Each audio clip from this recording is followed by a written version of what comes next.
Welcome, ladies and gentlemen, to this week's episode of Talk Exchange. Today's guest is Rich Kurth with the Exchange Club of New Canaan, Connecticut. And Rich has been with the Exchange Club for 18 years, so he has a wealth of information to share with us today. In particular, he's going to be talking about his Christmas tree fundraiser that has been very successful for his club for many, many years. He's also going to go into some detail about why partners are important and suggestions for other clubs that might want to start something similar. So we hope you enjoyed today's episode, and we'll see you again next week.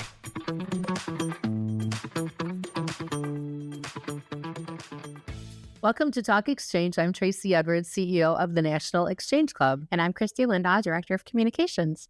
Excellent. Well, I am excited to be here today as we kick off the festive holiday season. Yes, ma'am. And it's fun. And I think we chose the perfect Exchange Club event to kick this festive season off with. Yeah, it just makes your heart happy to hear about this. So I'm excited for our other members to hear it now and hopefully get into their own holiday spirit.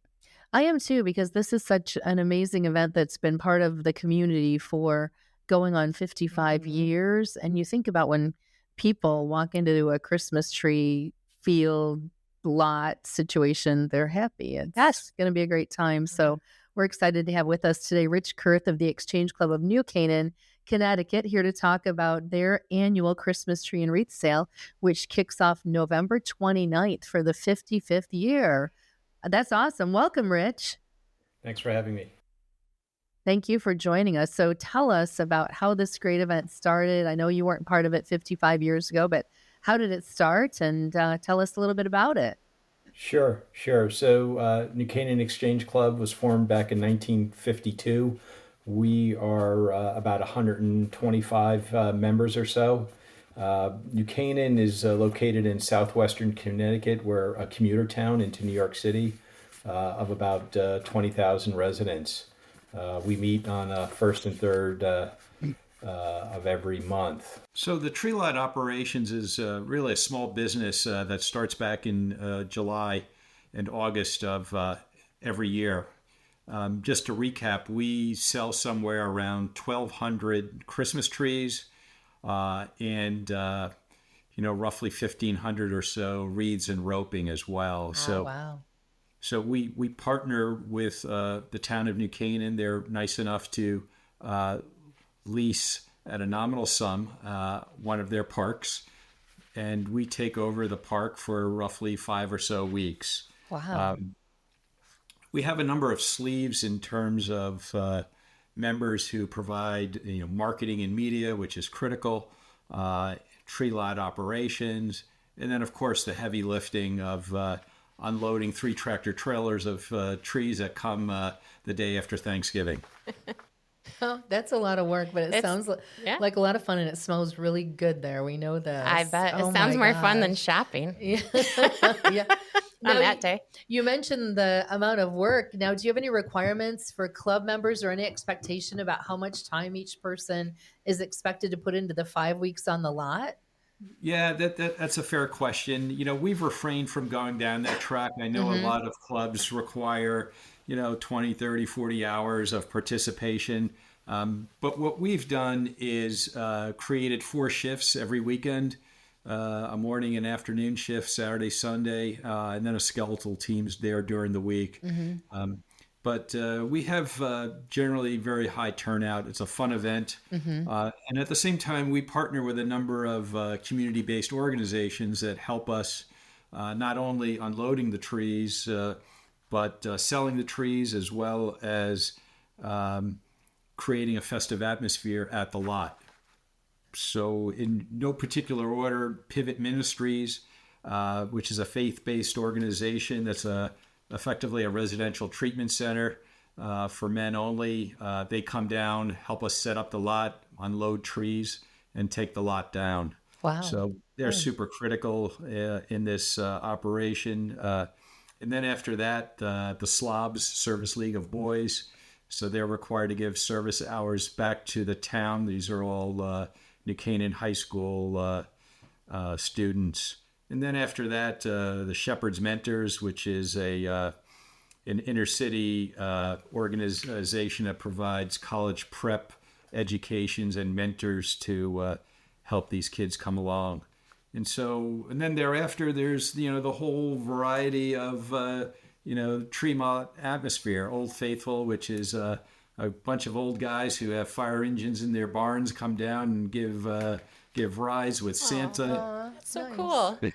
We have New Canaan High School Choir also swing by. So we try to create a community-wide festive atmosphere that provides just a little bit more than just buying a tree. We're full service. We're obviously showing trees, but also trimming and delivering if required.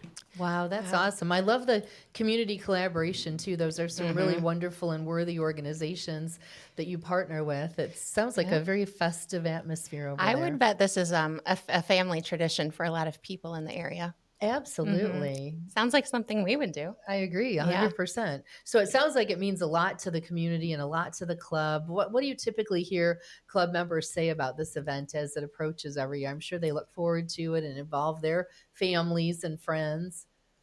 Yeah, I think the overall takeaway from a club member is the feeling of gratitude that they're able to give back to the community, right? I mean, that's what the Exchange Club is all about, and this being our biggest fundraiser allows us to, generate the vast majority of our grants and donations committee proceeds, right? So we support, roughly, call it 45 charities, and this allows us year in and year out to contribute somewhere in the magnitude of about $200,000. And over the last 10 years, it's been, close to $2 million. Wow.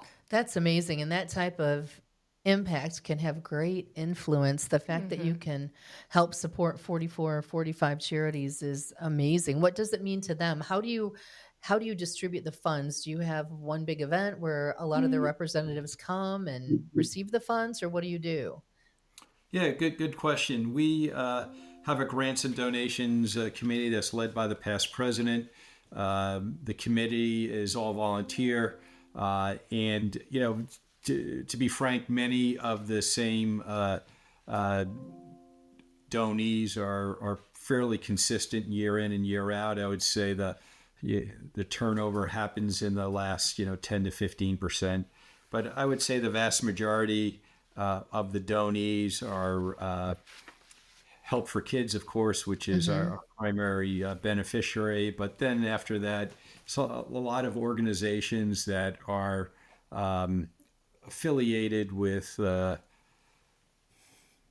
what I would call youth services, scholarships, Shepherd's Mentors, I mentioned earlier, Pivot Ministries, the VFW, all, what I would call greater New Canaan local organizations that try to make a difference in people's lives. Yeah, I bet a lot of those organizations count on the Exchange Club then. They depend on that donation every year. So how neat to be able to take these people making memories with their families, just going through the tradition, and bring it full circle back to the services that help families year round. Great way to do it. Absolutely. Definitely. How about now, if somebody is in the New Canaan area and they wanted to support this, it sounds like it's very well known, but in case somebody in that area is unfamiliar with where to find your lot, how would they find it and what hours would it be open? Yeah. So, with COVID and the real estate market being the way it is, we've had quite a bit of turnover in our housing and residents in town. And so we've had a big focus on marketing and media. And so there are a couple prongs to that. And being a town where there's lots of bankers and lawyers, we also have a lot of advertising and media professionals as well that are part of the club. And so they've been quite helpful in helping us nurture, not only, local publications, but also online publications.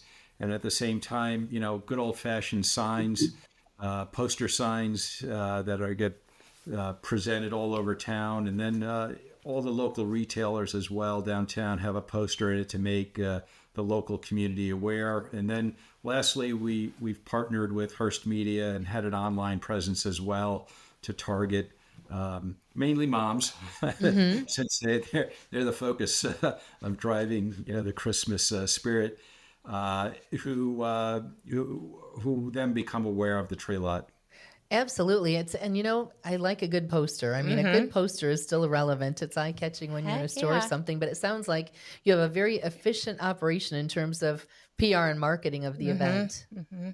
I'm also curious too, for an event to stay successful for so many decades, certainly there Right. has to be some post-event debrief that the members do.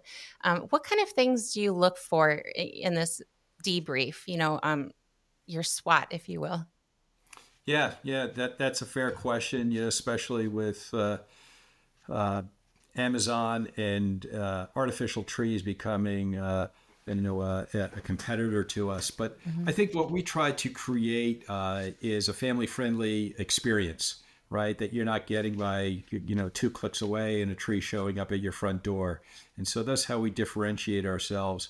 Of course, pricing is always a focus. Inventory mix is a focus. And at the same time, how can we be more efficient, with our online presence, technology, and then simple operations, from barcodes to using Square and other methods of fintech effectively to allow us to make the checkout process easier.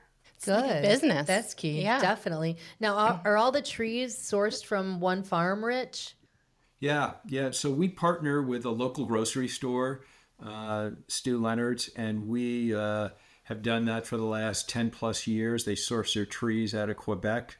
And, there's always a little bit of concern if they're going to show up on time the day after Thanksgiving at 8 a.m. with 3 tractor trailers, but they've never failed us yet. Wow. Fantastic. Yes. So Stu's has been a great partner. We meet with them in middle of July or so, go through our order, understand, exactly, where we are in terms of sizes, quality, and what can we expect in terms of pricing. And so that's really the beginning of the process. And then we start laying the groundwork with, the operations of it, the nuts and bolts of getting stands and light fixtures, trees decorated, and it starts from there. It's a lot of logistics. Definitely. I'm just thinking too, if another club wanted to start this project, what would Where do you start? right? How would you, yeah, I guess Yeah. that's the question. How would you start? So I think first you need to have a couple partners. Even Sure. a club our size at 125, having a good partner in our local town, which gives us space at a park, is critical. I think having folks like the Pivots, the Slobs, the Choir, the Old Faithful, all of these things that create an experience are all critical. But I think it's first and foremost, starts with developing a marketing plan, because at the end of the day, we're a retailer, a small business retailer that's seasonally based, and you need to get out in front of your customers to make them aware of, why they should pay a little bit more to buy a tree from us. Wow. Good point. Well, The there's business of exchange. well, absolutely. And there's no question that the Exchange Club of New Canaan is known in the community Sure, absolutely. because of the impact of this event. And I'm sure people really appreciate that too, that they know that when they're buying a tree, that money is going to, the profit proceeds will be used for the good of the community, right? Absolutely. This is a year-long process. We do a number of service activities, from sponsoring the Fife and Drum Court, the Memorial Day Parade. We hand out over 3,000 flags. We're scooping ice cream at the Historical Society for their ice cream social. We're selling at the Family Fourth ice cream and water on behalf of the town. And then at the same time, there are a number of other, what I would call hands-on service projects, whether it's at local parks, to assist in any way. That's amazing. So we have a club that produces this big Christmas tree farm, which keeps them busy pretty much since July, but yet you just rattled off a number of other significant projects that the club is involved in. There's definitely no resting for these Nope. members. That's amazing. Nope. What else should we learn about the Exchange Club of New Canaan today, Rich, since we have you on the line? Sure, sure. I think the takeaway is that we're 125 guys that are highly motivated. Our membership is strong and growing. The tree lot, along with our golf outing, are the two primary fundraisers, and we're very happy and excited to especially at this time of year where family and friends gather together, where we can make a difference by raising a fair amount of money to make a difference in the local community. Well, thank you and your fellow club members for making Exchange a positive presence in your community. I know it takes a lot of work, but it makes a big impact. Thank you. Absolutely. Yes, please give our very best wishes to the members of the Exchange Club of New Canaan. I hope they tune in to hear how eloquently you spoke about all the great things they do. And on behalf of the National Exchange Club, very much appreciated. And thank you for the great Thanks for your impact you time, had. Tracy. I appreciate it. Thank you. Our pleasure. Thank you, Rich. Great to be with you. And thank you for being a valued member of Exchange. And for anybody listening today that would like to learn more about the Exchange Club of New Canaan or the National Exchange Club, please visit nationalexchangeclub.org and Google Exchange Club of New Canaan Christmas Tree Sale. Thanks for tuning in to this episode of Talk Exchange.